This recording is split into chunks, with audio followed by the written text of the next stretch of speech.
नमस्कार, कृषी जागरण मराठीमध्ये मी अश्विनी तुमचे मनापासून स्वागत करते। Powered by steel India. Yogi सरकार उत्तर प्रदेशमध्ये गायींचे पालन वाढवण्यासाठी अनेक योजना राबवत आहे। राज्य सरकारचा उद्देश केवळ निराधार गायींचे संरक्षण करणे नाही, तर नैसर्गिक शेतालाही चालना देणे आहे। याच दिशेने वर्ष 2024-25 च्या बजेटमध्ये सरकारने गोवंश संरक्षणासाठी 2000 कोटी रुपयांची तरतूद केली आहे।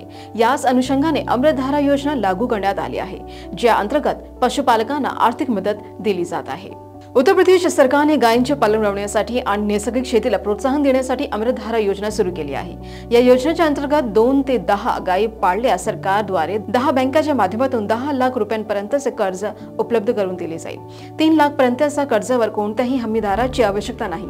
या योजनेत पशुपालकांना आर्थिक सहाय्याबरोबर तांत्रिक प्रशिक्षणही दिले जाणार आहे। गो आश्रय केंद्राची स्थापना व आर्थिक मदत। योगी सरकारने निराधार गायींसाठी अनेक गो आश्रय केंद्रे स्थापना केली आहेत। या केंद्राच्या व्यवस्थापनासाठी सरकार प्रत्येक पाळण्यासाठी आर्थिक मदत देते। 2024-25 च्या बजेटपूर्वी या योजनेसाठी 1001 कोटी रुपयांचे अतिरिक्त अनुदान जाहीर करण्यात आले आहे। मिनी नंदिनी योजना। या योजनेचा उद्देश गायींचे संरक्षण आणि संवर्धनाला प्रोत्साहन देणे आहे।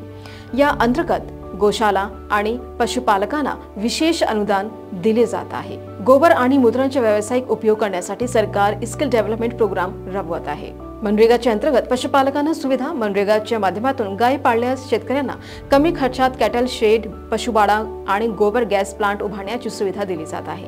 त्यामुळे ग्रामीण भागात रोजगार निर्मित होणार आहे।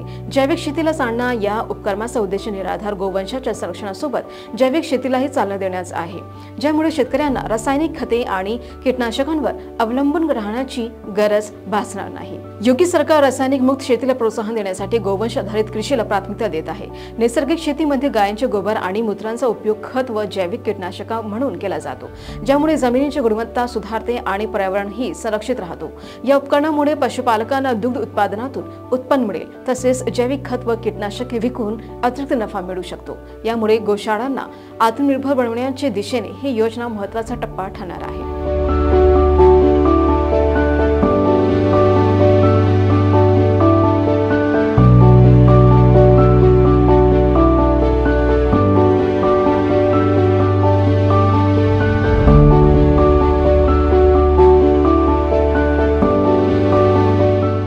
तर प्रेक्षकांनो, तुम्हाला ही माहिती कशी वाटली आम्हाला कमेंट करून नक्कीच कळवा आणि अशाच बातम्यांसाठी पाहत रहा कृषी जागरण मराठी।